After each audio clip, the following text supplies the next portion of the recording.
So, hello everyone. Thank you so much for joining today. My name is Miriam. I am on a mission to help as many candidates to build the workforce, teach them on skills that they need to have, that employers are looking for, that would make you stand out at at different jobs interviews, right?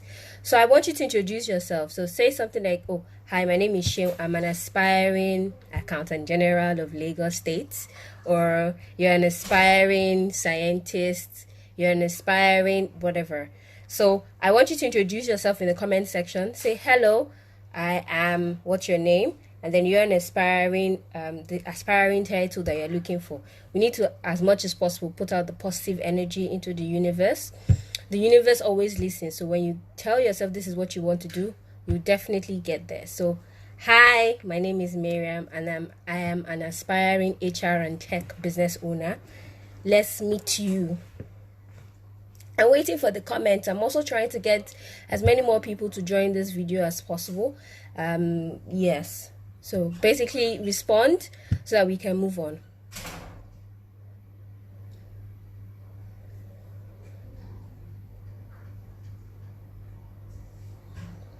Can you hear me? I'm not sure if you can hear me. Sorry. Hello, can you hear me? Can everybody hear me?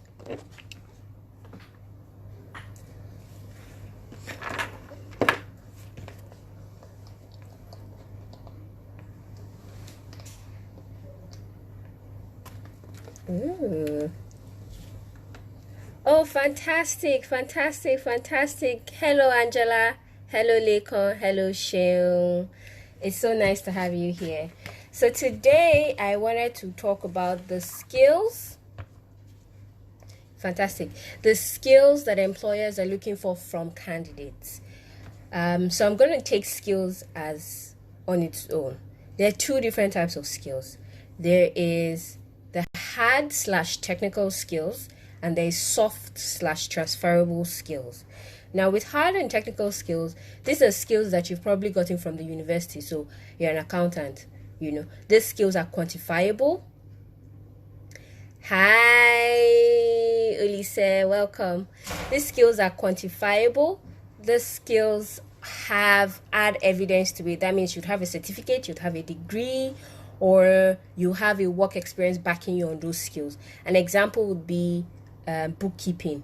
You're a programmer, programming skills, bookkeeping skills, finance analyst skills. Those are skills that are hard and technical because why? It is quantifiable, one, and it is also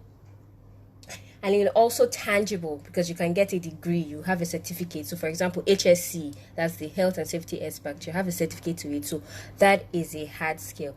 On the other hand, a soft skill is not a skill where you get a degree over or you get a certificate over. There are skills that sort of talk about your work style and approach to life. For example, communication skills, leadership skills, time management skills. Those are skills that you've gotten over the course of your life, from school, from church, from work. Those are skills that move with you across board. So for transferable skills, it's very, very important that those skills are what differentiates you from every other accountant. An example is if 10 accountants graduate, it's your soft skills that differentiate you from each other, as well as obviously your knowledge and your technical/hard skills, right? With soft skills, I want to be sure that everybody can hear me. So if you can hear me, just say yes, you can hear me so that I can keep talking. So with hard skills, like I said, once you're an accountant or you're a researcher, what differentiates you from every other accountant and researcher out there is your soft skills. The way you communicate, the way you work with people, the way you lead a team, the way you are, some of those things that become a part of you, that showcase your work approach and how you approach a project or a task. Those are soft skills. And today I'm going to be basing this live class on your soft skills because that's the defining factor For example, if you're a fresh graduate, or if you just have 1-2 years experience, those are usually the first and deciding factor with your employers and recruiters. Now, I want to have you know something today. The only reason why an employer or a business owner or a recruiter is looking to hire is because they're trying to solve a problem. Do you agree? The only reason why a recruiter or an employer or a business owner is looking to hire is because they're trying to solve a problem. And I want that to sink in properly, to know that they're not hiring because they just want to. They're hiring because there's a problem on ground and they need the expertise of somebody to solve that problem. Do you understand? Once you realize that you're a problem solver in any space that you are, it gives you a different definition of what you're supposed to do and how you should do what you're going to do. Even how you should sell yourself in terms of to recruiters and employers, because it makes you realize that you are a problem solver. You are not just Lekon. You are a Lekon solving the accounting problem in this firm, because there's a problem on ground. That's why they're looking to hire in the first place. So I listed out about 10 skills that I wanted to talk about today. And these 10 skills are very, very, they're vast. A lot of people write them in their CVs, but do not even know how to show them in the CVs. They just write them. Everybody says, oh, I have this, I have that, without actually realizing that these things show through even how you talk, how your CV is outlined, and how you present yourself, right? So the first skill is communication skills. I know everybody has heard about communication skills, yes.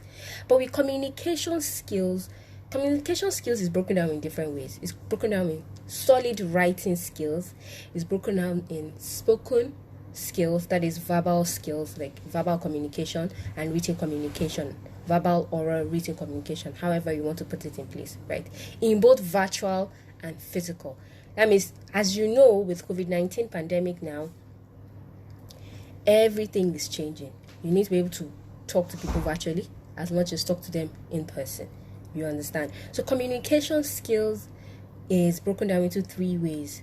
You need to be easy to understand, you need to be detailed, and you need to be professional in terms of business communication. I'll say that again. You need to be easy to understand, you need to be detailed, and you need to be professional.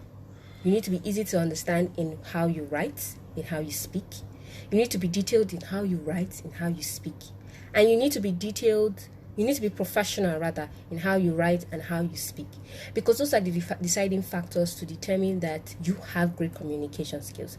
Of course, with communication skills, you get better with practice.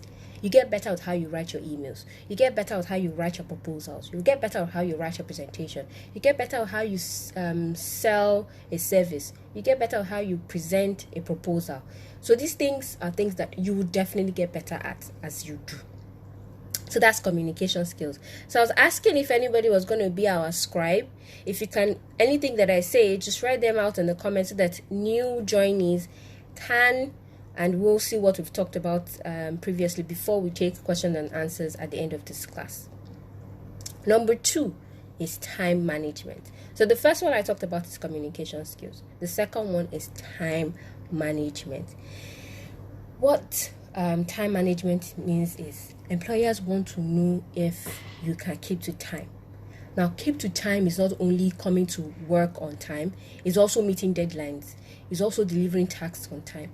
It's also ensuring that you do things on time and you understand the consequences of not doing those things on time. I'll give you a very typical example. You want to build a website and there are 4 people that are, working together to build that website. There's the graphic artist that does maybe the logo and the outlook. There's the content writer that writes the copyrights of the website. There's the designer himself who actually designs the website, and there's the marketer. Now think about it this way: if this website is supposed to be delivered in 2 weeks, and the graphic designer is supposed to take just 2 days to deliver his own job, but takes 3 days to deliver his job, you see that you're already causing a lag behind for the entire project, which is what time management means. Because you need to understand that whatever project, whatever task you're given, there's a ripple effect if you do not submit it on time.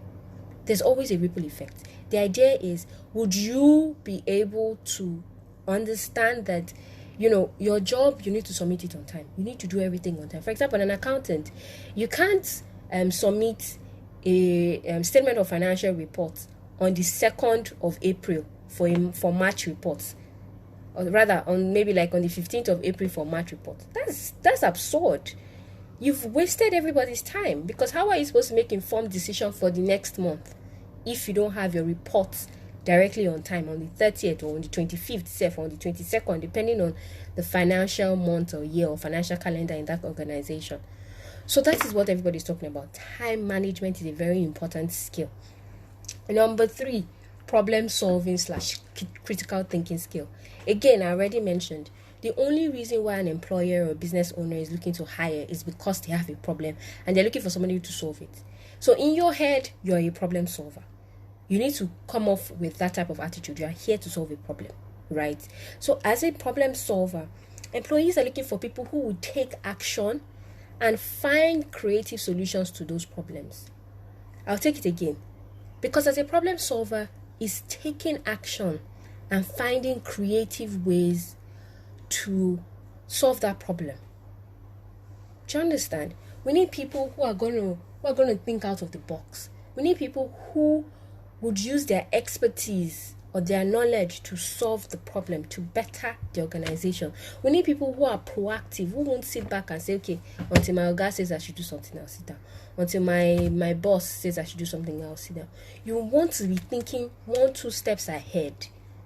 Problem solving and critical thinking. You want to, if there's a situation on ground, you want to have thought through different solutions. Take it to your boss and get a final say on which one would work. Do you understand? Problem solving and critical thinking is a very important skill. Number 5 is teamwork and collaboration. Like I said with the website design example, 4 people are working on a project. If one of the people are having issues with the other people, the project will be delayed. Do you understand? Teamwork and collaboration is more than, because without teamwork and collaboration, the business cannot flow properly. That's why a lot of times people hire also for company culture. They see you and they're like, will this person fit into what we currently have?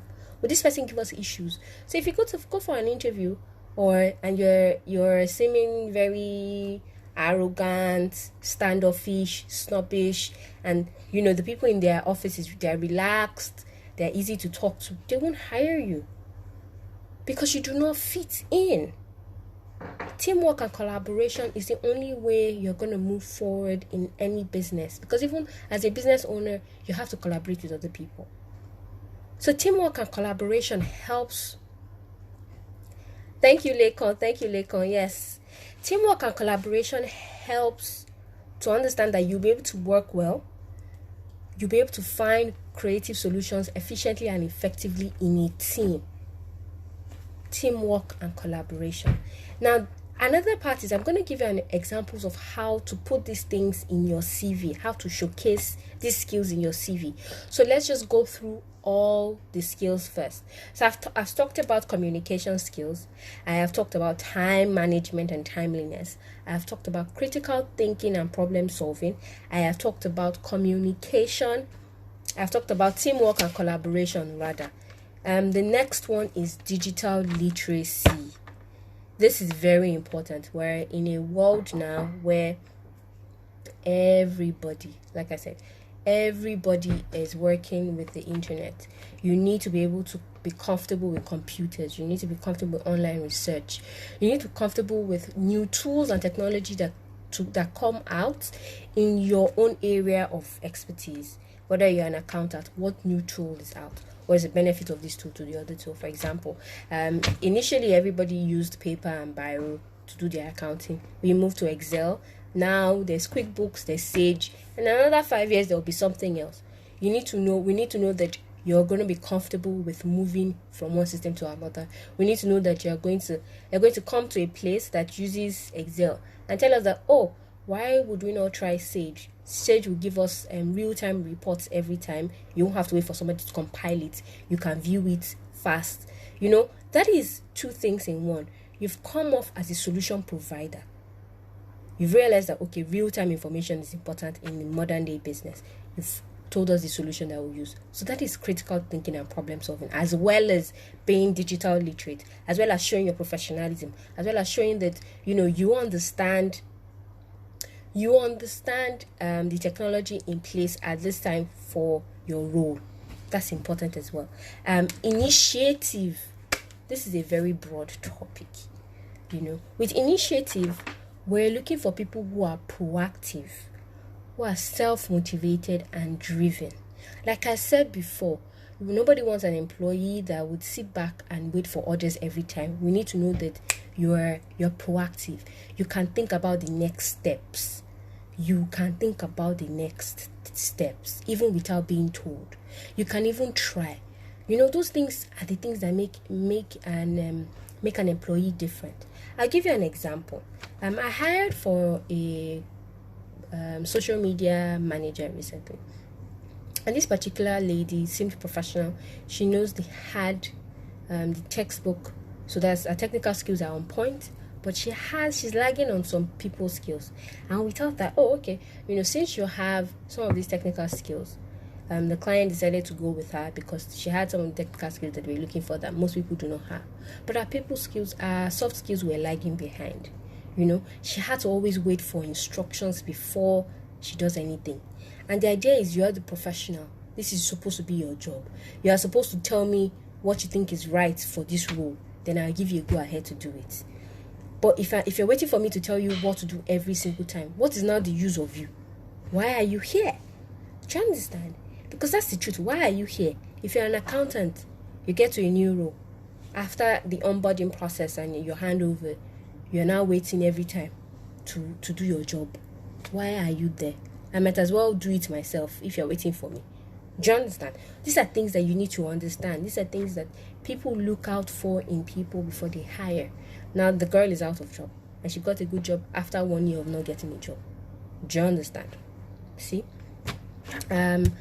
Number 6 is information literacy. I'm not sure what number I am on now. I'm just going to go through everything that I have. Information literacy. Information literacy is very, very important. It is the ability to find, to evaluate, and effectively use information. I'm going to take that again. Information literacy is the ability to find, to evaluate, and to effectively use information. An example is this training that you're in, or this live session that you're in now. You've come for this live session, so you've at least found the information. Now, how are you going to evaluate and ensure you effectively use it for your own benefit? Evaluation will mean that you're going to sit back, look at everything that I've said, and look at what applies to you, pick what applies to you, and act on it. Because what's the point of knowing without acting on it? What's the point of knowing without acting on it?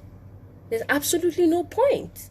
So the idea is, you pick up information, you evaluate that information for the environment that you're in, and you effectively find ways to use those information to your own benefit or to the benefit of the organization. Right? I now want to talk about emotional intelligence. Emotional intelligence is basically empathy. The ability to understand your own and others' emotion. This is also where teamwork and collaboration comes in. Because it's important to know that, you need to be able to play everybody's emotions to the best fit of the organization. Emotional intelligence is a course on its own. But it's important to know that, okay, you are one of those people that you have empathy. You understand other people's emotion and your own emotion, and you're able to manage them to ensure that the work is done. Win-win situation always. Right? Then I have organization skills. This is a very important skill for an accountant, for a researcher, very important skill for a programmer, because being organized is the ability to keep the momentum in place. I'll say it again. Being organized is the ability to keep the momentum in place. Because at the end of the day, as an accountant, if you have a process and then you don't stick to that process, it ruins the entire work for yourself and ruins the reports that you give out, and also has ripple effects, and it affects the organization at the end of the day. Do you understand? So ensuring that there's a way things are done, and you try as much as possible to make sure that those things are done that way, to be able to the benefit of the organization.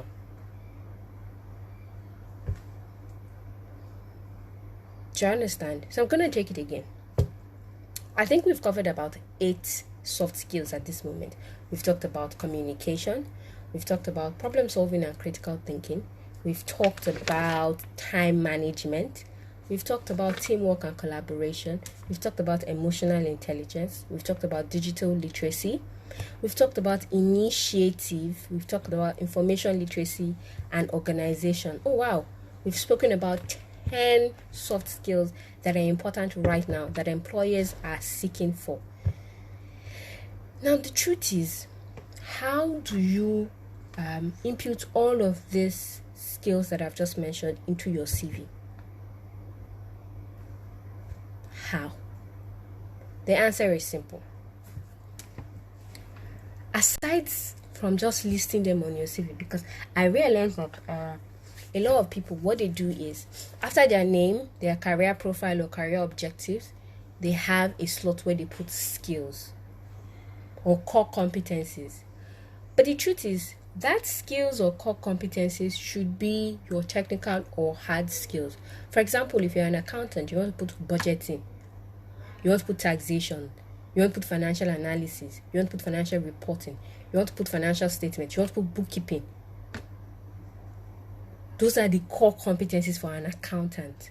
You don't want to put emotional intelligence, communication. No, those things will strike off a balance, because at the end of the day, an employer looking for an accountant would use those core competencies that you've listed out to say, okay, what can this person do? And what you can do is in things that are quantifiable. I mentioned that earlier. Hard skills are specific and quantifiable. So yes, I can write financial statement. I can do bookkeeping. I can handle taxes. I can do budgetary control and everything. Those are core competencies. How you now put your soft skills in your CV is through your achievements, your work experiences and achievements. Right? An example is, so if you're an accountant and maybe the problem was they were always in debt, right? You're going to use adjectives that showcase your soft skills and how you're able to handle situations and how those situations were able to become an achievement. You are not just going to state, oh, you have communication skills, you have this. No, we're going to be able to read that from how you write, that you have communication skills. We're going to be able to read that you have time management from some of the achievement that you've done. An example is, you got to an organization, they didn't do financial statements, so they didn't understand the position of their finances.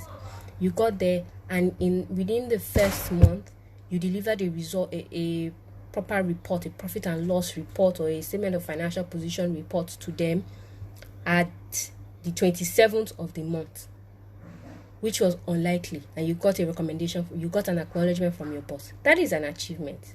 With that, you've said that you're timely. With that, you've said that you're organized. With that, you've said that you're a problem solver, because you came to an organization and realized that, oh, this organization is lagging behind on this. Oh, let me do something about it. Those are things that employers are constantly trying to see. They're trying to look out for in employees or aspiring candidates.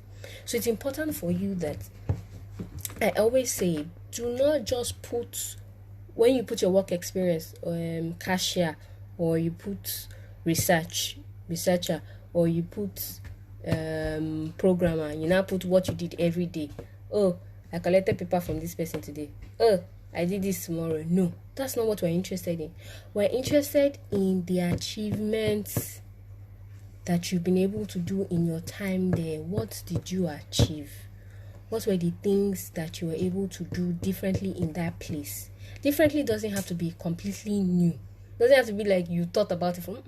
It just means that you picked a solution and you applied it very well in your environment. Right? Can everybody hear me? Can everybody hear me? Yes.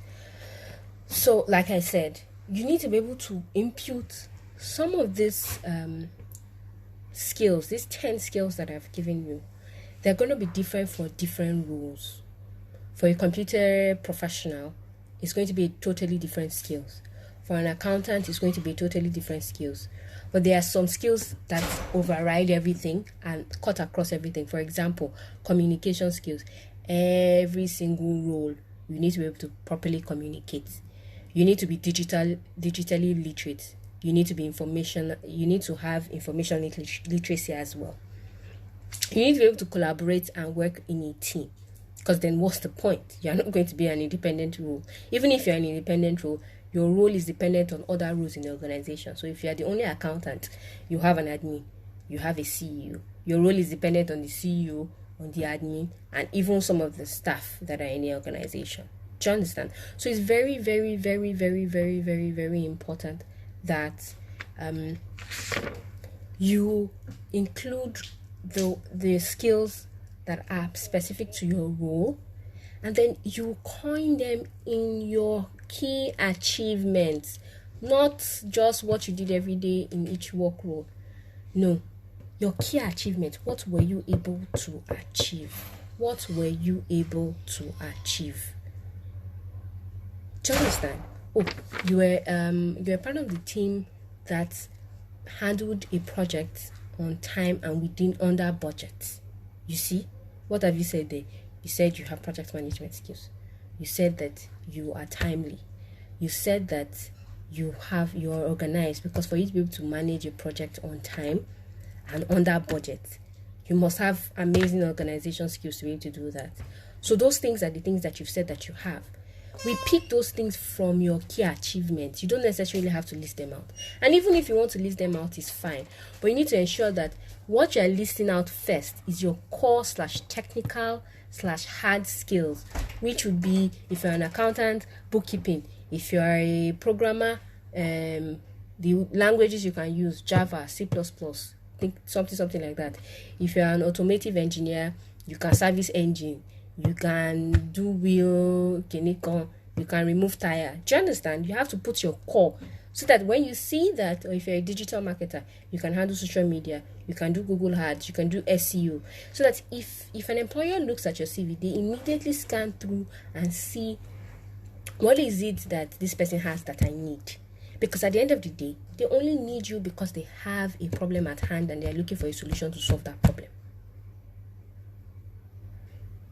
Again, you need to ensure that you put yourself in a position where you understand that the only reason why anybody's hiring at this time is because they're looking to solve a problem. They are looking to solve a problem. That's the only reason why anybody is looking to hire. So the moment you are able to help solve that problem, or the moment you are going to showcase that you have the skills and abilities needed to solve that problem, it's a pass mark. The only reason why they would pay somebody 60K and pay another person 350K is because the person has become an expert. What would take the novice 4 days to do, the expert would take 1 hour to do. That takes us to our most important soft skills, which is personal development. Personal development is a very important soft skill, because what that says is personal development showcases that you are willing to go the extra mile to learn what you need to learn in order to be a better person for yourself, do a better job for the organization as well. Do you understand? Personal development is very important because the world is evolving. Things are being done differently. So you need to ensure that you're putting yourself at the forefront. You're taking in the knowledge that you need to take in to be able to deliver on the role. And you're also improving yourself, because if you move from a 60K role, Your next role, you can earn 200K. Depends on how you position yourself. Depends on the skills that you've gotten. Depends on how you've been able to improve yourself. What level are you in? Are you just one of those novices that will come on board and I'll have to tell how, put through everything you need to do? You'll be waiting for me to tell you everything. Or are you a professional that when you come on board, you have ideas on how you want to do your job? You just need approvals, and then you get to it and do your job. So it's very important that you take personal development seriously, because it differentiates you from every other person.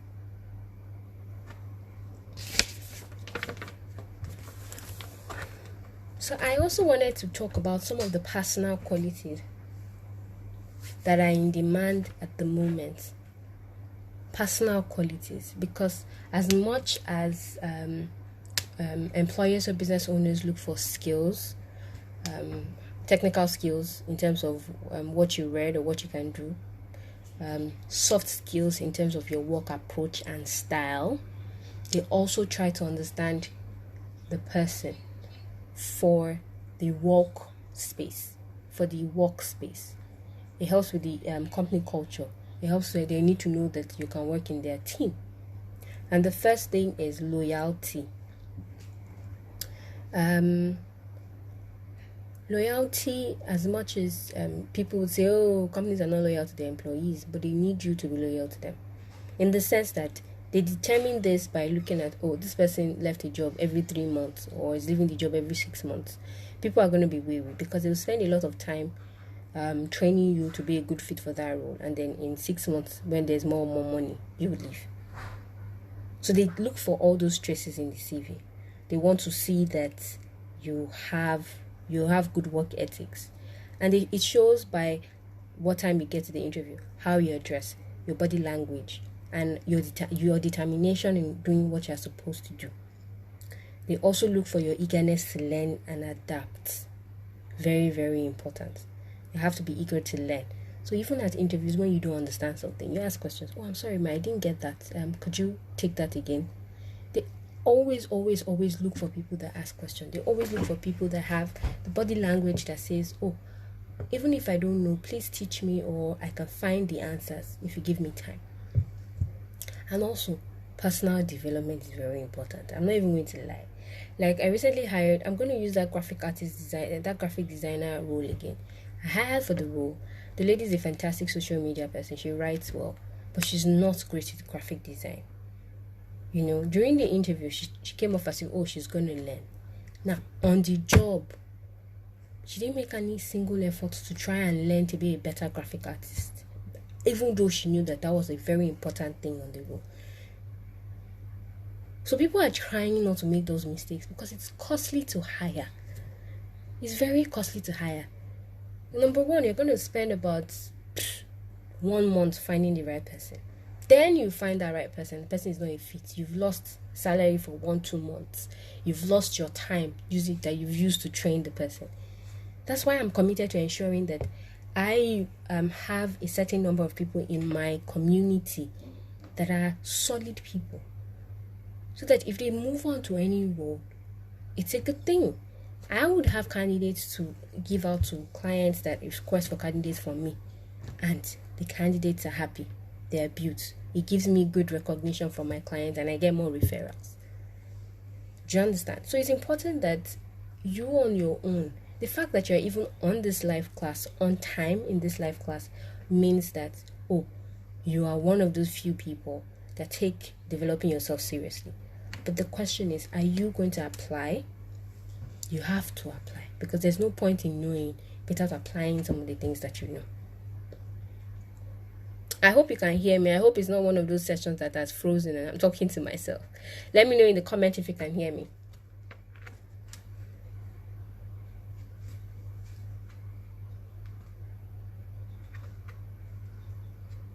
Hello?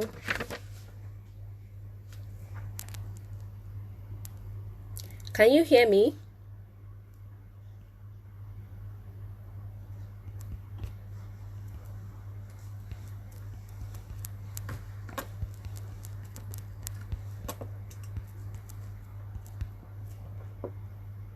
Oh, fantastic. I'm glad that everyone can hear me. It's great that you can hear me.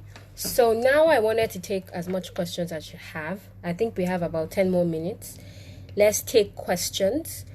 So ask me questions. Let me do my best to answer those questions before we round off this session.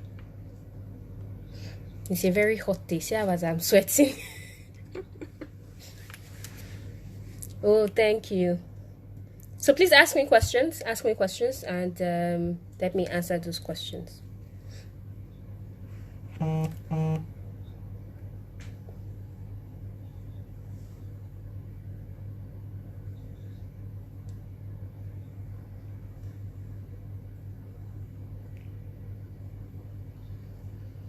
Please ask me questions. If there are no questions, ask me questions.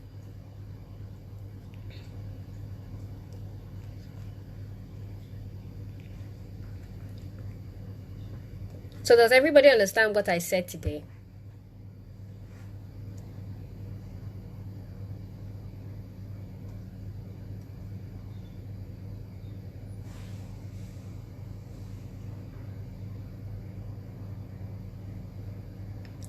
Does that mean there are no questions? Everybody understands what I said?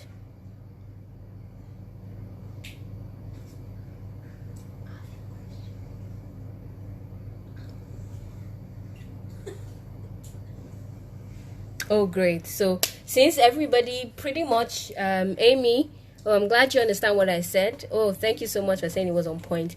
I really do hope, yes, I really do hope that you put this into practice. Lekon, you said what I should explain organization skills. Fantastic. Lekon, you're an accountant, and you must understand that with accounting, processes must be done a certain way, at least the way it is done in that particular organization. For example, if you have inventory, you have to put them on the particular order that you do. If not, it will mix and mess up your reports. Organization skills is basically being able to organize and keep everything in momentum, from maybe expenses. Somebody takes... Okay, Sherry, I'll take the 10 steps. I'll take the 10 skills again. But let me just finish with Lekon. So like I said, organization skills is being able to organize, proper filing of all the receipts, proper inventory taking, proper expenses management, then you put that into a report. It's just the ability to manage things and organize them that benefits the company and makes your own job easier. So Shem, I'm going to actually put this on replay, put it in my story so that you have 24 hours to it.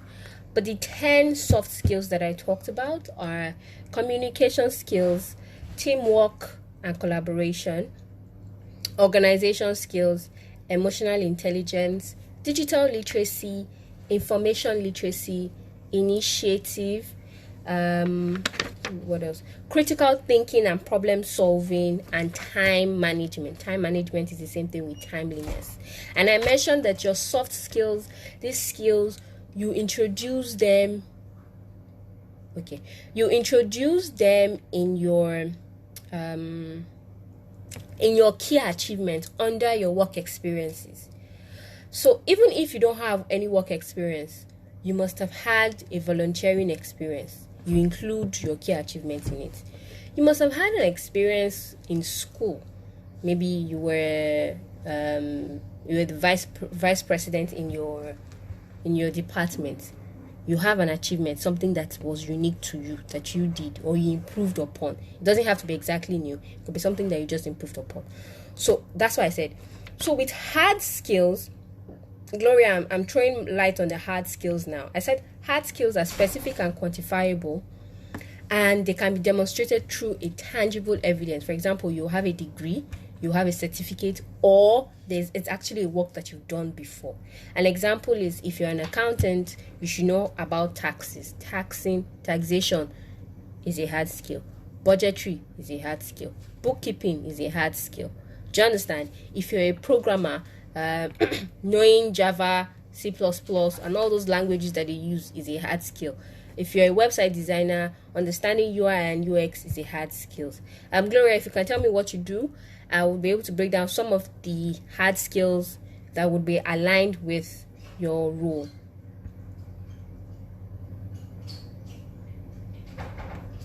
Okay, Yemi says he's a science-inclined person and is open to jobs in other fields. How does he write his CV so it is not one-sided? This is where soft skills come in play. Now, what up I wrote, I would assume that you're thinking maybe customer service, you're thinking sales, you're thinking marketing roles. Let's just assume those are the roles you're looking at, and you're in science. What you want to do is, in your core competencies, you need to look at the hard skills for this role. For example, negotiating is a hard skill for a salesman. Do you understand? Customer service is a hard skill that you can also include in your core competencies aside your core. But I always advise that if you're a science person, you need to have 2-3 CVs. You can't have one CV and leave it very open. No. If you're looking for a sales job, tailor your CV to a sales job. And the best way to do that is from your career profile. You would say, yes, you're a science student, but you had experience selling. You've had maybe 5 years sales experience in so and so industry. Where, what did you do? We include some of the things that you did. You're a professional negotiator. You're able to write proposals. You have a knack for win-win deals, etc. And then you go to your core competencies and state some of the things that are core to you. So proposal writing, negotiating, sales, core sales, those things, you put it there. And then you put some of your work experiences. Now, even if you don't have work experiences, anybody that sees, because the truth is employers and recruiters only have about 8 seconds to scan through your CV. For each job, you get about 1,000 CVs. So the 8 seconds, what you do is you just want to be able to reach out to people. That 8 seconds, you want them to see what is important to them, what they can relate with, what they are looking for. Again, I said you're a problem solver. So you want to do your research on the particular job. Now you find some of the skills that you're looking for. Most people include their hard and soft skills. They include job description. They include requirement that the best candidate will have. You will see some things there. You would now take those things and use it to rewrite your CV. Now, Yemi, I hope I've been able to answer your question. Like I said, you would need to be able to, you have, number one, have 2 CVs. Number 2, if it's sales, marketing, or customer service role, you need to find some of the soft and hard skills for those roles. You need to impute them in your CV. An example would be communication skills is very important. Emotional intelligence is very important. Digital literacy and information literacy, they are very, very important skills that you need to be a customer service representative, right? Then you now put key achievements. Even if you've not worked as a customer service representative before, you must have experienced customers. Maybe you were volunteering. If you volunteered before and you were in the middle of a project and some of your stakeholders were having issues, you understand, you would write out what you did. So we were running a gender equality program, and some of the trainees were unhappy with how the program was run. I was in charge of those trainees. What did you do? The situation, what you did, and the results. That is really customer service. You're training unhappy customers into proper customers and ensuring that they enjoyed the service that you offered. Now, Sheon also asked another question. He says, talking about personal development, what really defines it? Must it be passion or because it is the latest high-paying job? Personal development is not a job. It's not a high-paying job. It's just a skill, or basically a skill that helps you, whatever role you are doing. I remember that you said you're an accountant. Become a high-paying accountant because you are taking the time to improve yourself. So yes, it's passion. Yes, it's determination. It depends on what you want to do. Do you want to keep being a novice, or you want to become an expert? If you want to become an expert and a professional, you need to develop yourself. You need to know what are you lagging on. You need to find ways to develop yourself on those areas. Those are the things that would help you become high paying or you help you receive high offers from companies, and will also help you become a professional. So personal development is a passion, it's a determination, it's endearing you to push yourself to becoming a better person. Hi Gloria, you said business education graduate. Oh yes, Gloria, you were talking about hard skills for business education. So for business education, I really don't know what are some of the jobs you're supposed to do as a business education graduate. But if I'm going to use business administration, I'm going to say, of course, bookkeeping is a hard skill for business administration. Administrative skills is a hard skill for a business administration person. Okay, so thank you, Gloria. Sheon says he's a civil engineer trying to get into the tech world like Python. Hi, Sheon. If you're going to try to get into tech, I don't think Python is the right language for you to learn. You should look at things like data analytics. You should look at things like UI UX. You should look at things like digital marketing. Those are the skills that people are paying so much for at the moment. Python is a language that is becoming obsolete, which means nobody's really using it anymore. There are many more languages that people use. So you need to determine, tech is broad. What do you want to do in tech? Do you want to be a programmer? If you want to be a programmer, find a language. There's Java, there's C++, there's PHP. You know, if you want to be an operations person in tech, there are different things you can possibly do. If you want to be a marketer, there's digital marketing. If you want to be in design, there's graphic design, there's UI UX, there's app development. There's so many things that you can do. To everybody who is just joining now, the time is already 5 p.m. and we talked about this. This is supposed to be a 4 p.m. class. So what I would do is I would put this up on my stories for 24 hours so that you can have access to it. If you have any more questions, I'm definitely able to take questions from my DMs. Send me a DM about the questions that you have. Send me a DM about some of the questions that you might have. I would be willing to attend to those questions. I hope you've learned a lot. I'm hoping that you include some of the things that you've learned in your CV, because it would definitely help you stand out. Thank you so much. Reach out to me if you have any more questions. I'll be more than willing to help you. Enjoy. Happy Easter, everybody. I hope you enjoyed your Easter. I know they told us to stay at home, but please enjoy it with your family and friends. Bye.